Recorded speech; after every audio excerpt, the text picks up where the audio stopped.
Bismillahirrahmanirrahim. Rabbi shrah li sadri wa yassir li amri wahlul 'uqdatam min lisani yafqahu qawli amma ba'd.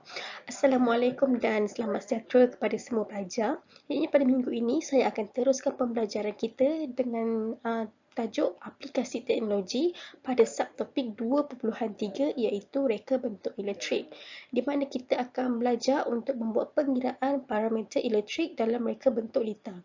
Okey, semua pelajar boleh buka buku teks, tengok tajuk ni, okey, sambil-sambil dengar saya cakap. Sebelum tu saya akan imbas apa yang telah kita pelajari pada minggu lepas berkenaan dengan reka bentuk fashion. Jadinya reka bentuk fashion ni boleh terbagi kepada 3, untuk manusia, untuk haiwan dan juga untuk peralatan dalam rumah macam langsir ke, sofa ke, cadar ke, okey.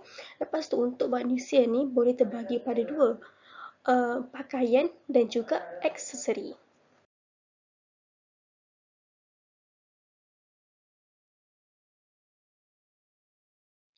Okey, pelajar-pelajar tahu tak apa benda ni? Ini adalah meter pelbagai ataupun dalam bahasa Inggerisnya adalah multimeter. Multimeter ni digunakan untuk ukur voltan, arus dan juga rintangan tanpa perlu mengira menggunakan formula secara manual. Means macam kita tak perlu nak tekan kalkulator V dia apa, I dia apa, R apa. Bila kita cucuk dia punya mata pen tu dekat peranti elektronik, dia akan terus dapat nilai untuk voltan, nilai untuk arus dan juga nilai untuk rintangan. Kita hanya perlu tahu cara kita nak setting benda tu sahaja. Kita bagi tahu kat sini V equal to IR. V adalah voltan, I adalah arus, R adalah rintangan. Dalam hukum Ohm bagi tahu voltan bertambah apabila arus elektrik akan bertambah. Jadinya bila kita susun formula V equal to IR, R ni kita pindahkan V equal to R sama dengan I. Jadinya bila I bertambah, V pun akan bertambah. Okey. Selepas tu dia bagi tahu lagi hubungan rintangan dan arus. Kita bagi tahu kat sini V equal to IR. V adalah voltan, I adalah arus, R adalah rintangan. Dalam hukum Ohm bagi tahu voltan bertambah apabila arus elektrik akan bertambah. Jadinya bila kita susun formula V equal to IR, R ni kita pindahkan V equal to R sama dengan I. Jadinya bila I bertambah, V pun akan bertambah. Okey. Selepas tu dia bagi tahu lagi hubungan rintangan. Seterusnya, ini adalah formula untuk kita buat pengiraan dengan menggunakan hukum Ohm. Jom tengok video saya macam mana saya dapatkan formula-formula tersebut. Seterusnya, macam mana kita nak cari nilai voltan? Pertama, kita kena tutup voltan.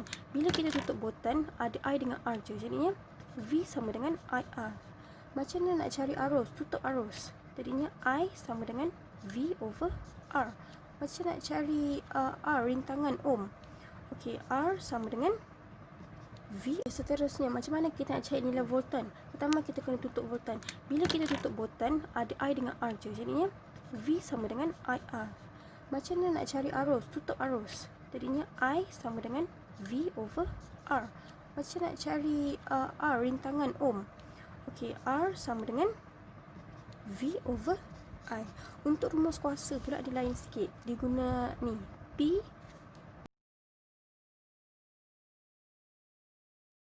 Okey, selain itu juga awak perlu mengetahui formula dalam litar sesiri dan litar selari.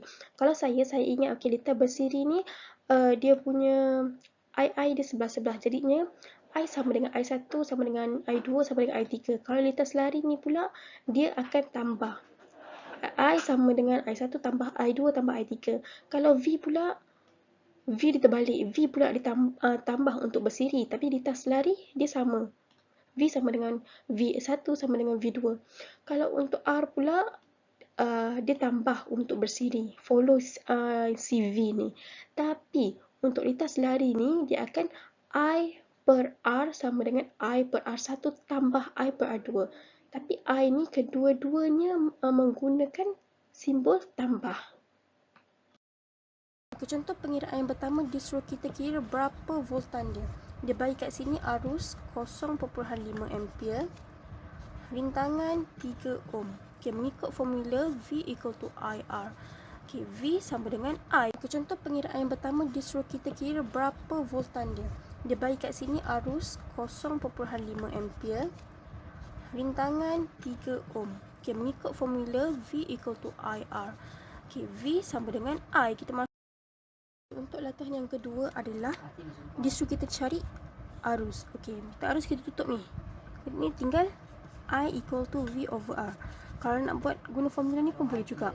Kita pindahkan R kat sebelah, V over R sama dengan. Untuk latihan yang kedua adalah dia suruh kita cari arus. Okey, arus kita tutup ni. Ni tinggal I equal to V over R. Kalau nak buat guna formula ni pun boleh juga. Kita pindahkan R kat sebelah, V over R sama dengan I. Okey, seterusnya dia suruh kita cari rintangan. Okey, kita tutup rintangan, kita akan dapat V per I sama dengan R. Nak guna formula ni pun boleh, okey.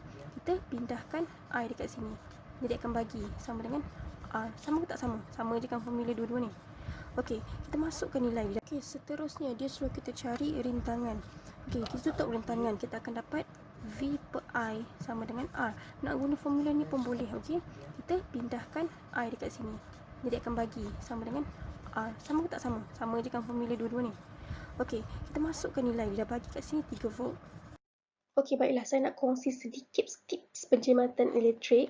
Okey, ini adalah label penjimatan tenaga. Kalau anda menggunakan label ni dekat barangan elektrik anda, ia membantu menjimatkan penggunaan elektrik. Makin banyak bintang, makin jimat penggunaan elektrik di rumah anda. Tapi, makin banyak bintang, harga dia makin mahal. Tapi untuk jangka masa yang panjang, amat berbaloi, okey. Kalau kita tengok kat sini, 3 bintang harga dia 739. Kalau kat sini 4 bintang harga dia 837 ringgit Malaysia. Jadi ini saya akan buktikan dekat awak bahawa makin banyak bintang, makin cekap penggunaan tenaga dan untuk jangka masa yang panjang, ia membantu anda untuk menjimatkan penggunaan elektrik di rumah. Okey, kos elektrik, kos untuk anda bayar elektrik tu. Okey, ini apa yang saya masukkan, okey. Katakanlah anda beli peti ais yang besar 250 liter untuk rumah anda. Dekat kedai tu ada 5 pilihan peti ais 250 liter ni berbeza mengikut jumlah bintang di label cekap tenaga. Okey, daripada 1 sampailah 5. Okey, seperti anda dapat lihat kat dalam jadual ni, penggunaan peti ais 5 bintang sebenarnya lebih menjimatkan dalam jangka masa yang panjang walaupun harga dia lebih mahal berbanding peti ais lain. Kalau kita tengok kat sini, yang 1 bintang ni penggunaan tenaga dia sehari adalah 760.41. Kos elektrik dia 165.77 ringgit Malaysia. Tapi kalau 5 bintang ni, jumlah tenaga yang digunakan adalah setahun 311.83 kilowatt saja. Kalau bil elektrik pula 67.98. Jadi bila kita labur untuk membeli barangan dengan cekap label tenaga yang tinggi ini akan membantu kita untuk jangka masa yang panjang menjimatkan kita punya pengeluaran duit untuk membayar kos bil elektrik. Itu sahaja daripada saya. Jadi awak kena ingat triangle ni, ingat V sama dengan IR, kena ingat macam mana nak kira power. Untuk latihan pengukuhan minggu ni, saya nak awak buat satu laporan ringkas berkenaan dengan cara menggunakan meter pelbagai multimeter ni. Boleh tengok dekat dalam YouTube macam mana dia kira voltan, macam mana dia kira ohm, macam mana dia kira arus, okay? Macam mana dia setting benda tu. Okay, dah buat laporan ringkas. Lepas tu saya nak awak download soalan dalam Google Drive, jawab soalan tersebut. Lepas tu hantar dekat dalam Google Form. Kalau siapa tak hantar, saya tak akan kira kehadiran dia untuk minggu ni. Okay? Itu sahaja daripada saya. Assalamualaikum. Selamat tinggal. Bye-bye. Jumpa lagi.